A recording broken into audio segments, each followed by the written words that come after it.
Okay, so we have our arch unpackaged, and it's generally handy to work in an area where you're not going to scratch it, being anodized aluminum. You want to make sure you have some kind of cloth down. On wood, you're okay, but if you're on a concrete dock or something like that, put some padding down so you don't scratch it. It's really hard to fix that. So we have measured the boat, and we know roughly what our foot span is going to be, and so we have slid each side of the arch into the bridge on either side, and made that overall width with very little tension on it, a couple pounds just to stiffen the thing up, roughly 5 inches wider than we think it needs to be. Then we tape our connections right here so that the arch doesn't slide in and out, and it gives us a chance to mock it up before we drill the holes to permanently mount this, because a lot of it's really hard to get that initial span right the first time around. So we just use masking tape right here and tape it nice and tight, and the friction is enough to hold it. Then we attach our pretensioner. You can use a ratchet strap for this. We use a block and tackle just because it's easy for us and we do a lot of these. And then we create our roughly 5 inches, 4 to 5 inches of pretension so that the width of the feet ends up being where we want it to be. Then, and this is a trick we learned over the years that helps a lot, you want to get your feet put in place, and then we put some masking tape on them so we don't scratch up the boat gel coat. And then we actually take a piece of string, it's hard to see here, but there's a piece of string that's tied around the leg with a rolling hitch and tape on it. And the string is tied to the foot because these feet sink. And it's a real pain if you end up losing one in the water, because we're gonna be picking this arch up here and mocking it on the boat shortly. And we like to have these rotate freely so that we can set it up and then find out what that final position is gonna be, again, before we permanently mount this. So at this point, we're ready to pick the arch up and stick it on the boat and just see how it all looks and start looking at our leveling, leg length, all that good stuff. But this is the initial mock-up process.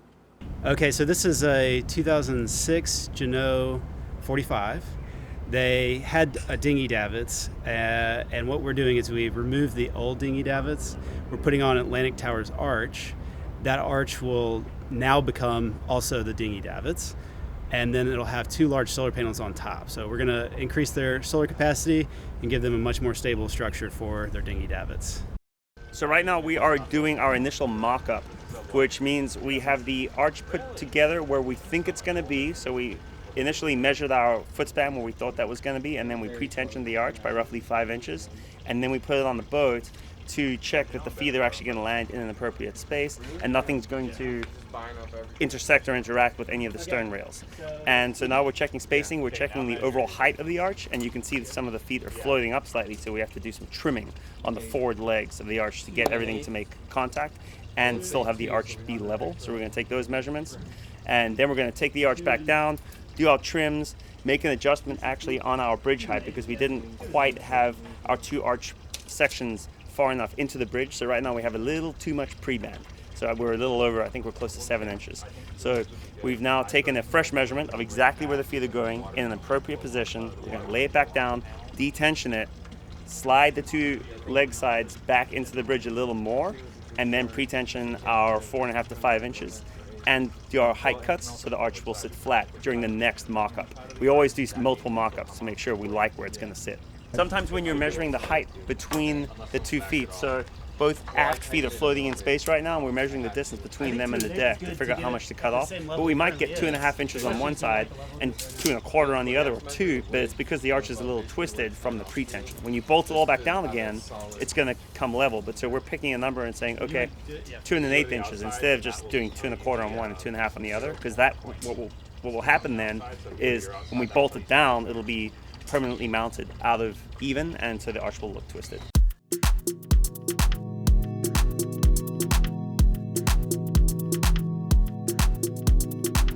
So what we're doing now is, on our initial mock-up, we actually ended up needing a little bit more pretension than we thought to get the feet to fit, and that's why we like to do the tape method up there, because now we can take the arch down, pull it apart, clean the tape off, and slide it in 1 inch further, so that we don't have to, we're not creating too much pretension. So we have our reference point here, hold on. Let's make sure we keep that, because we want to go 1 inch in. Let's see it from there. Got it. Here, cool.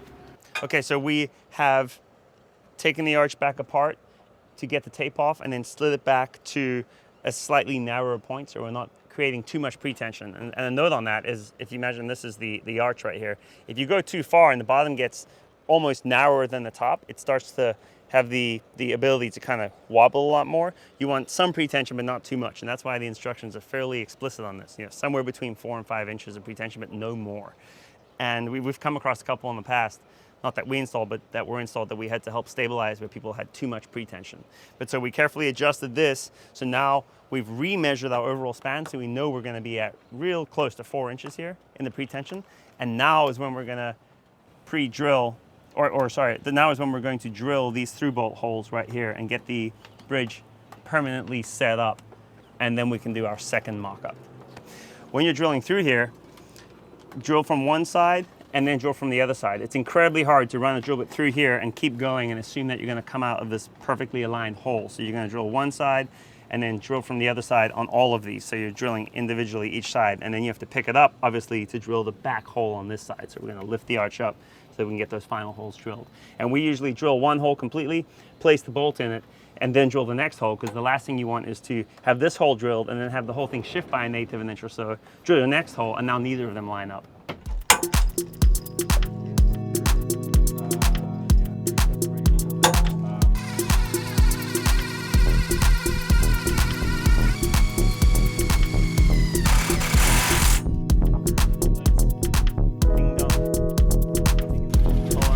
So we have Tef gel on the bolt here, right where it's going to make contact with the aluminum. So Atlantic Towers does provide the plastic washer for contact with the arch, but we like to put Tef gel where the bolt is going to be making contact with the aluminum, where the stance on the aluminum is. So and run that in there, and then a plastic washer on the other side with the acorn nut, and we're going to Loctite this acorn nut. They do provide us the Loctite in the kit.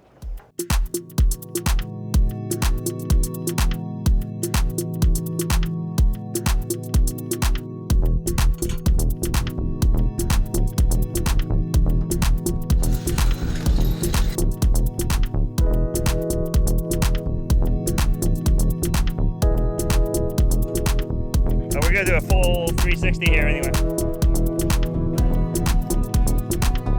Topping lift. So I'll scrape that foot there. So we got the topping lift going on here so that we can support the arch once it's mocked up on the boat. Topping lift or main halyard works well. Much better than having 2 dedicated people to hold it the whole time and complain.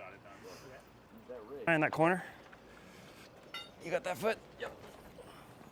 That's why it's super handy to have a few reasonably strong friends. So Jason's tying the feet off so they don't slide forward as we pivot the arch up. And every install is different, of course. If we had both sets of feet landing on the flat deck surface, that would change everything. We wouldn't have to do much in the way of trimming of the legs. It would stay level. The only thing you would trim for then is overall height. You don't want it to stand super tall and look goofy. So something to note on the foot position is our forward feet are fairly locked in place there just because there's a really narrow area where they sit. And the aft feet, sometimes one set of feet will look like they're slightly offset, but you can manipulate the feet around by a good ½ inch to an inch just by moving them, just because it's a fairly long aluminum leg. So we're just looking where the aft feet meet the deck intersection here. And it looks like we need to maybe force the starboard aft one inboard slightly, but see how Jason can slide it around pretty easily by hand, so it's not super challenging. So at this point, we're just going to take an overall look for height. We like the arch position. We like the angle overall. We have good foot contact with all the feet. And so if you think about it, if this foot were to rotate, it would not sit flat anymore. So we need to mark these feet so we know exactly how they're going to be oriented. And so what we like to do, because we need to get some epoxy in here and through bolt them on the next step, we do a couple lines so that we know how they line up. We're going to do that on each foot so we know what the finished position is going to be. Then we're going to take the arch back down, epoxy in through bolt all of our feet, mock it up again, and that's when we start getting ready to drill our bolt holes. Jeremiah's mixing some epoxy right there, and he's going to smear it on the foot so we have a nice glued contact. And the epoxy doesn't really do the structural holding. You have to do through bolting too, and we're going to cover the through bolting here in a minute. You got to be fairly quick, especially if it's hot. This stuff kicks off incredibly fast if it's a If it's August and it's truly hot, yeah. Yeah, if you use too much hardener, a very quick kickoff time. So make sure we get our Sharpie lines lined up. Where's the other one? We might have to lift it. You want to hold this, Jason, while I get the next one set? That needs about 5 minutes of pressure. For through bolting, we have the feet epoxied in place now, and now we're going to get set up for the through bolting. You should get a kit with your arch and the forward feet, because if you think about it, the arch wants to tip over backwards with load on it. So the forward feet are being pulled on. So they're in tension, trying to be pulled away from the boat. So it's very important that they're very well secured that the arch is very well secured to the feet. So there's a 3/8 through bolt here with these really cool curved washers that we're gonna drill through that chunk of aluminum on the foot all the way through the arch and put these through bolts in. And then the aft feet are in compression. They're being pushed down into the boat. So, dropping washers here, don't lose these. So the aft feet, we just secure those with a 1/4 inch through bolt. So much smaller, doesn't see nearly the load, and tried and tested on 250 plus arches at this point. So we're measuring 3/4 of an inch up to drill our hole, just so we get right close to the center of the meat of that piece of billet aluminum right in there. And have a friend sight you as you're drilling, because I can see pretty clearly that I'm drilling vertically this way, but side to side is a little hard to tell. I can tell one of the planes. So I'm gonna get it started, and then we'll start correcting for any runoff.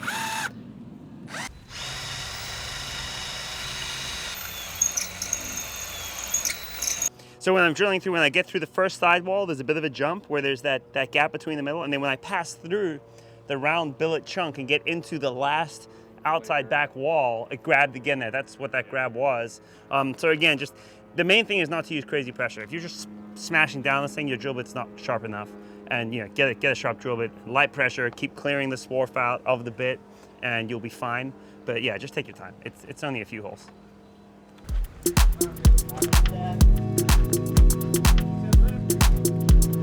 Thread the needle again. Fully hoisted, they'll be able to walk under it. So.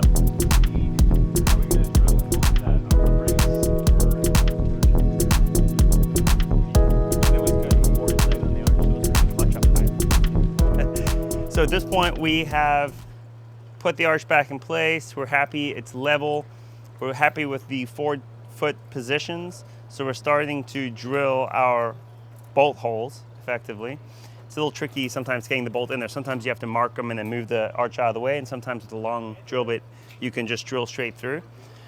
And then it's going to be a case of get the bolts in the forward feet, and then the aft feet can move around a little bit. So we'll drill the forward feet, get them locked in place, and then position the aft feet where we want them to be so that we can get those fastened in place, and then get our backing plates in place, get sealant on all fasteners. And very important, we are going to drill all those holes out and then countersink the entry point for every bolt, so we don't cause gel coat crazing long term.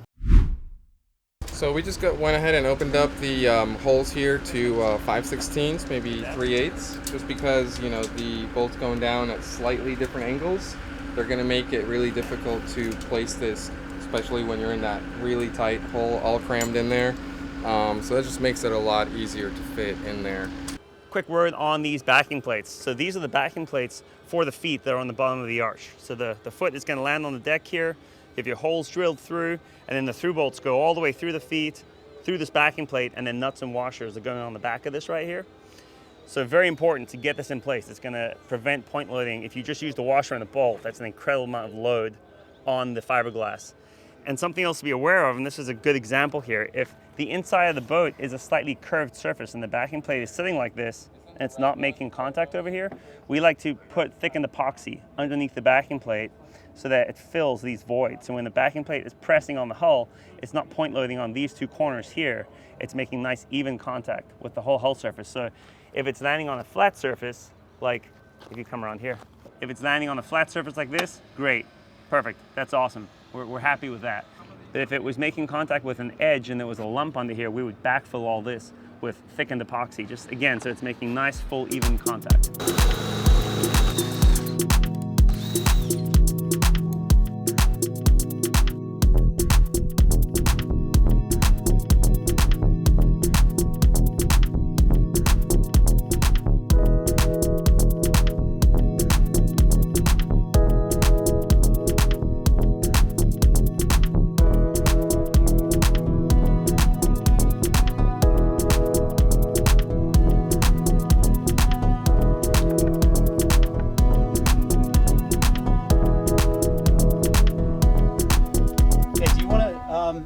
shove up the bolts a little bit so I can get some CT1 under them?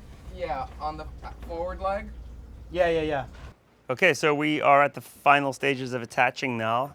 Through bolts are in, backing plates are on, nuts are on, and we're going to start tightening things down. Just as a general tip when through bolting through fiberglass, it's good practice to hold the fastener and tighten the nut. Don't spin the fastener, because when you spin the fastener, you're effectively polishing out any sealant that you have on it. So it's a good idea just have a good amount of sealant on, get your bolt through, and then tighten the nut from the back so you're not spinning out all that sealant. Otherwise, you're going to have leaks. And yeah, so we're going to get these feet all nice and secure all around, and then finally tighten up our cross bolts here just to minimize any pivoting movement. And then the arch will be on and secure, and after that we're just going to be figuring out the dinghy davit hoisting system for pulling up the tender and get our solar panels mounted. Okay, so we are pretty much wrapped on this now. We have the through bolts done through the feet, backing plates are in place. We actually did have to epoxy a couple of those backing plates in place, and the cross bolts are tightened on the bases of the feet, and the arch is effectively fully in place. We've checked all our bolts. The solar panels are mounted. We have our lifting tackles installed, so we're ready to lift up tenders. And this arch is now usable, functional, and good to go. If you're interested in buying and installing one of these yourself, we do have a page on our website that will give you pricing and actually step-by-step instructions alongside this video. So you can use those together and hopefully get the arch installed yourself with a buddy. The very first one of these Brian and I ever did, we had to get up on it afterwards to do this. Yeah. A little bit nervous, and then we both got up on it. Oh wow. Yeah, you can. And then 250. 500-pound rating. Yeah. For the. And then 250 units later. Right. A couple hundred later, plus we're pretty confident. Let me put the shackle back in here.